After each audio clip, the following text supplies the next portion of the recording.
Hey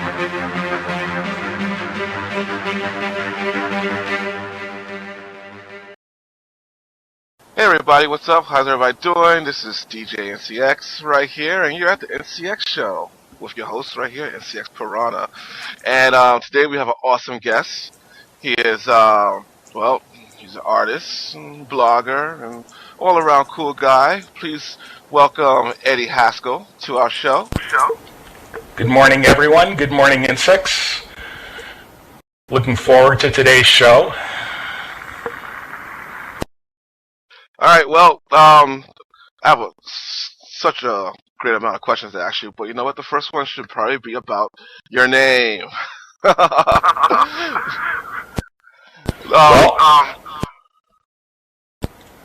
took my name, Eddi Haskell, because I wanted to be named somebody famous in Second Life, and there were two famous last names available, Haskell and Priestley. I came close to being Jason Priestley, but there was absolutely nothing available like the name Jason, the guy from 90210. He was my first choice, and Eddi Haskell is the most obnoxious teenager in American history, from Leave It to Beaver, and he was my second choice. So here I am as Eddi Haskell. Ah, cool. So there's really no parallel between, like, you know, the Eddi Haskell of TV and yourself. I mean, do you go around, like, I don't know, do you have a beaver that you go around and pick on every day? Well, I kind of distance myself, you know, from Beaver and the TV show and, you know, things in general named Beaver.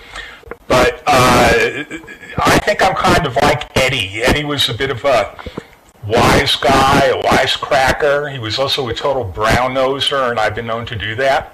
I think Eddi is a cool guy, you know. He went around the show and he charmed his way through life through insincerity. I'd like to think I'm sincere, though, but there's something very funny happening with the name. There's a very famous blogger named Prokofy Niva, and she's pretty negative about a lot of things, and she's always trashing Eddi Haskell. She's always talking about Eddi Haskellisms, and around 7 or 8 times a year she's writing negative things about Eddi Haskell. I get so many IMs asking me, what are you doing to piss her off, Eddi? You know, she's a powerful lady. It's really hysterical. She has no idea who I am, but she keeps on writing about me. Oh, okay. Oh, the blog wars. You gotta love them. So also, you are a photographer as well. We've seen that on your blog and stuff. Tell us about what do you look for, and when you're doing your photography, what are your impressions? Who do you tend to look at, and everything? Just give us the whole spiel of your photography and everything. Well, photography is a new thing for me in Second Life. I'm not really trained or anything.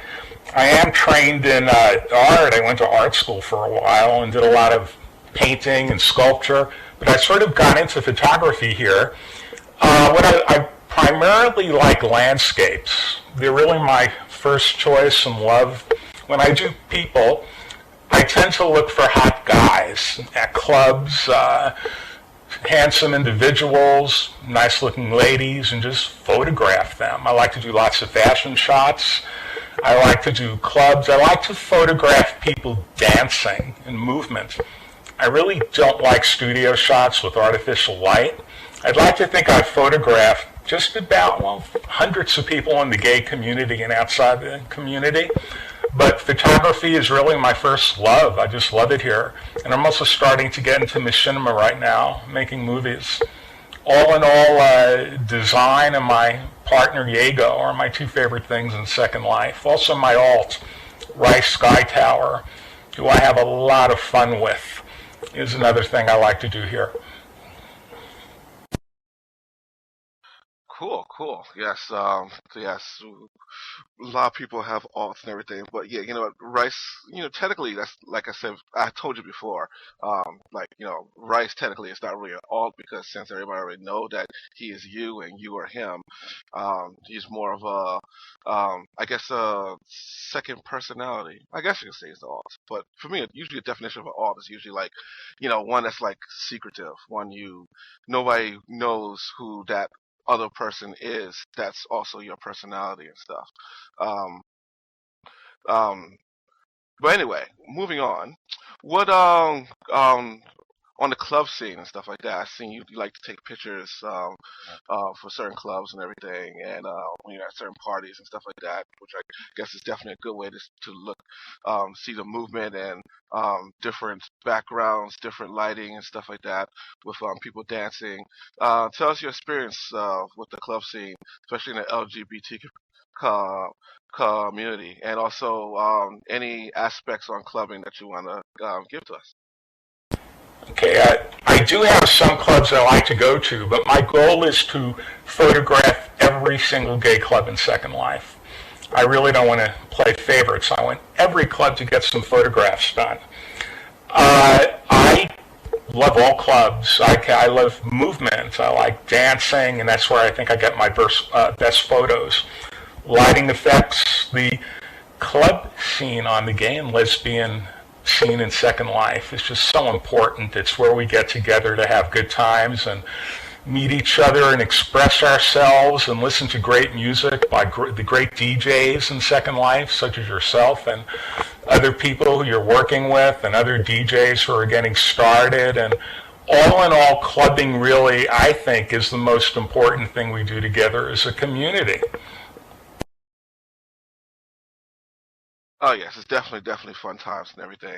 That and also like what I also love is like shopping and everything. But that's an addiction I'll talk about later. Anyway, let's talk about you and Yago. Yes, indeed. I figure I might as well give you some time to speak about him because I'll probably kill you if you don't. So, tell us how you first met and everything. Well, Yago, I call him Yago. We will be together as partners for 3 years on November 28th. And I'm very much in love with Yago. He's from Brisbane, Australia. He really makes SL a very special place for me. Yago and I met at a very romantic place in Second Life. We met at TriStars. Yago picked me up in TriStars, and we got together. And I don't know if anybody really knows TriStars, but it really is a pickup place out there. And we just met one day and have been inseparable since. Yago and I think this is very important, we take Second Life with a sense of humor. We don't approach Second Life as a substitute for real life. To us, this is a place all by itself. It's funny. We see the humor in Second Life a lot. For example, we have 6 VKC dogs, and they're total characters. And if you can see humor in a software program that can make a pet dog funny, you see that Special Life is a very, very special kind of place. Yago is very intelligent. He's a great designer. He's great with people. He really is a very special guy, and I think I'm really lucky in that somebody can put up with me for 3 years. Cool. He is a very cool guy. Also, tell us about one other thing about Second Life that I love is the fact that it's an extension of certain aspects of real life. So there's certain things that you may not be able to do, or maybe not even fathom thinking about doing in real life, but then you start doing it in Second Life. So it's a good place for to pick up new things that you want to do. Besides photography and blogging and cinema, what are other certain things that you may want to or may want to try your hand at in Second Life, or stuff that you have done before that you just don't really do right now? One thing that I want to do more of, I did more of in the past, is fundraising. I have fundraised for a series of homeless shelters in Boston, Massachusetts called Bread and Jams. They can be found at www.breadandjams.org. I started doing charity work for Bread and Jams 4 years ago, and one of the best things I think I've ever done that made me feel really good, and it was 4 years ago, is there wasn't going to be a Christmas dinner for 70 homeless people 4 years ago in Cambridge, Massachusetts. They came to me and said, "Can you help us raise $2,000? That's what they said for dinner. We put on a series of fashion shows. We did around 3 of them 4 years ago. We got the fashion agencies to help us. I remember MAD just made a major donation and really helped us out 4 years ago. And due to what we did in Second Life, and it may not sound important, and it wasn't 70 people, it was 70 homeless families had a Christmas dinner because of the work we did here. And it just felt good, you know, you can think about this. I used to have more time to do fundraising, and there's still kiosks around for Bread and Jams, but I would like to do more. We raise money for Haiti here. I handled one of those efforts with the gallery, the gallery group of 500 galleries. We raised a few $1,000s. I've never raised tens of thousands of dollars like American Cancer Society has. But whenever I raise money, it just feels so good for people in need. Now we're on a fundraising effort to counter teen suicide prevention. And I'm working with, a bunch of us are working with Second Pride in establishing an outreach group here in Second Life. So if there's any teen on the grid who ever is contemplating suicide, they will have somewhere to turn to 24 hours a day. And we had our first event with Second Pride 2 weeks ago, and that felt good. And people tend to look at Second Life in the outside world like, oh, you're having sex there, everybody there is like a loser. We saw this thing about sex in this movie that was on the Oprah channel or something. Wrong. There is so much good that happens right here in this place in terms of meeting people, outreach, charity work. It's a positive, and we need more positive PR going on, I think. Yes, that's one of the things that I definitely look at strongly against, is how certain people perceive Second Life and everything. I mean, yes, there's always going to be a bad apple within the bunch. That happens anywhere, any society, any group. But there's a lot of good that does happen within Second Life. And one of the things that I like about it is the fact that I have known people who were sick and somewhat incapacitated in real life, and a Second Life definitely passes the time for them, being that they can't go walk around or outside and do things normally like everybody else anymore, but yet they still have a outreach for communication, a semblance of real life, and also, once again, doing things that you normally can't do in real life, or you haven't thought of doing in real life, starting some new venture or whatever, DJing, clothing, art stuff. This all plays hand in hand. One of the questions I want to ask you is, well, this is more in line with the whole fundraising thing, definitely. What other agencies do you feel that people should go out and look for and try and bring them into Second Life to bring awareness for other real life causes? If there is some sort of synergy between what we do here in Second Life and what the charity organization does, you have to think about this. One thing that we don't really look at Second Life upon, but it really is, it's social networking, it's communities, it's the power of a group. 5 years ago, and this is interesting, most people thought Second Life and Facebook were really on the same level, that either Second Life would make it and be big, or Facebook would make it and be big. Facebook made it. Second Life really is on a holding pattern. And, I've thought about this, and why aren't we growing here? People can say that land is too expensive, and my pet gripe is that the interface is way too difficult to use. Like, oh no, I have to learn to use another viewer this month. I just learned a new one last month. It's like learning a whole operating system. But I think what we have to do is really look upon our community, our gay community, what we are, and try to harness the power of collaboration and doing things together. We have a newspaper in Second Life, Gay World News, for example, and I really mean this. It would be overboard to saying the Gay World News is as good as the gay publication for New York or London or Berlin, Germany. No, they are a little bit bigger. But any medium-sized city with 5 million people in the metropolitan area, for example, Phoenix, Arizona, Manchester, England, Stuttgart, Germany, would be delighted to have a publication like we have in Second Life with Gay World News as a focus for us to do things together. It just goes to show what creativity and groups can do here and commitment. And what can we do? I think we have to harness creativity and community more than we are. That is, I think, our future of growing and our future as a group.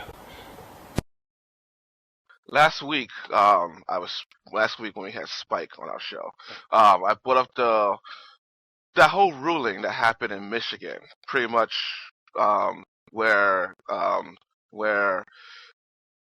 pretty much the ruling is it's okay to bully or to go against somebody's pride, religion, color, bashing, or whatever, as long as they say they're doing it for religious beliefs. The reason why I'm bringing this up once again a week later is because I originally saw this article on your blog, as well as Joe My God and a couple other places. So since you're here, and since I read it firstly from your blog, I just want to get your views on what's happening in that state of Michigan. And to everybody else in the world, Michigan is one of the states in the United States. Oh, I love Michigan. In fact, I'm driving a car with Michigan custom license plate holders right now that say Go Blue, University of Michigan. I went to the university there, and I'm a huge fan of the football team. So I'm kind of disgusted that the state of Michigan, which really traditionally is a very liberal union state, has managed to elect this far right-wing governor and legislature, which basically legalized gay bullying. It's horrible. It's a horror show. Michigan's been a heavy Democratic state, and maybe there's an aberration going on that we can change in the state in a few years. But it's for any state to say it is appropriate to bully anyone, gay or straight, based on religious or moral beliefs. What sort of religion condones bullying? What sort of religion condones a teenager killing themselves? What kind of sick people are we dealing with, And I was outraged when I read that. What can we do? We can, one thing we did here was we raised a lot of money for President Obama in 2008. I was part of that effort. And maybe we can mobilize voting here and make sure that this right-wing revolution, which really stands to make gay Americans second-class citizens, doesn't go any further. Half the people in Second Life, when I looked at the numbers, are not American. It's around a 50 breakout right now in our community. So if we talk about the U.S. a lot, there are other good things happening. The country of Brazil right now is right on the verge of legalizing gay marriage. They should do it in a year or two. That would be 200 million people that can get married. The United Kingdom, incredibly, the head of the Conservative Party in Scotland is a lesbian. And the Conservative Party in the UK, by the way, I'm also a British citizen, I have 2 passports, has announced that they support gay marriage and it should be passed in around 2 years. So if we lose our American-centric focus, we can realize that gay rights are progressing in other parts of the world faster. And, congratulations, Insyx.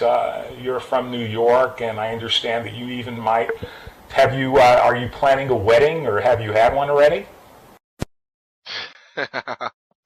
Oh wait, how come this became my interview? No, I switched it. when the fact is, we have the right to now, which is good. But right now, when we're ready, we will, and that's what counts. It's the fact that when we're ready, we can, not we have to wait for. So, I'm happy just the way things are right now. But if you're looking for the invitation in the mail, you might get one. Well, I had an idea that we could have a simultaneous wedding. I'll even be the minister if you want. I've done some weddings here, and you and Donnie's avatar can get married in Second Life at the exact same time if you decide to get married in real life whenever. How would that be? Yeah, that would be like me. He has to make an avatar.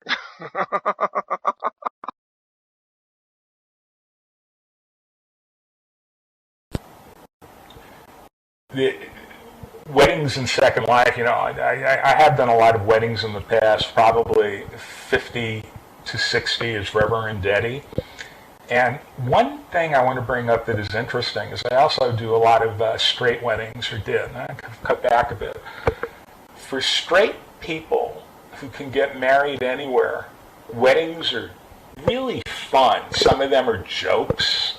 Some of them are obviously, well, what are we going to do today? Let's get married. Some are very serious, but for gay and lesbian people, weddings are much more serious. And a lot of times you have people here who just can't get married in real life, and they meet here, or they've come from real life and have a real wedding here. And it's one of the things that makes this environment special for us. Hint, Insyx. Well, yes. Yes, that actually definitely makes sense, being that, it's kind of like, as opposed to somebody, that's comparative to somebody living in New York and somebody coming to visit New York. It's like, if you live in New York, it's like, oh, yeah, you have the Statue of Liberty's in the harbor, yeah, the top of the rock, yeah, okay, whatever. Somebody who comes into New York, I want to go to that Statue of Liberty. I want to go to the top of the rock, and stuff like that. So it's kind of the same exact thing. I definitely agree with you. Straight couples, marriage is already in the bag for them, and it's like, in Second Life, some does it for serious reasons, others does it just because it's just a thing to do for the day and stuff like that. For us in the LGBT community, it's like we're the tourists, going to visit the Statue of Liberty. We don't take the stuff for granted because this is a new plane for us. One last question: where do you see yourself in, let's say, 5 years in Second Life, if it still exists? It will be here in 5 years. It may be in a different form. It may have new owners, but Second Life will be here in 5 years, and I would not be surprised if I'm still with Yago. I would love to be living with Yago in real life, but we've talked about it, and it's highly doubtful I can move to Australia, or he could move to the United States, so that may not happen. Who knows? We can't look in the future that far, but I think in 5 years I will be here. I want to get back into heavy-duty building here. I really enjoyed that, and I haven't been doing that. Building things, designing things, photography. I've toyed around with starting a high-end magazine and doing more photography that way. I want to do more fundraising. I'll tell you what I don't want to ever do again is own a club or co-own a club. Club ownership is not for me. It requires a really tough personality, and I can't do that. I tend to say yes to everybody, and you can't do that if you own a club. But I really want to I think I'll be here, and I want to do things better than they are right now that I have been doing, and help people. I really want to help people as much as I can by doing fundraising and maybe starting more outreach groups. And hopefully you will be here because, going to hear you DJ and going to your clubs has been great, Insyx. Thank you very much. And thank you, Eddie, for joining us here, and thank you, everybody, for Thank you. enjoying another edition of the InsyX Show here at Gay World News. Any information and links and everything, I'm sure will probably be posted below wherever this video is posted at. And I'll see you guys next time for another edition of the InsyX Show.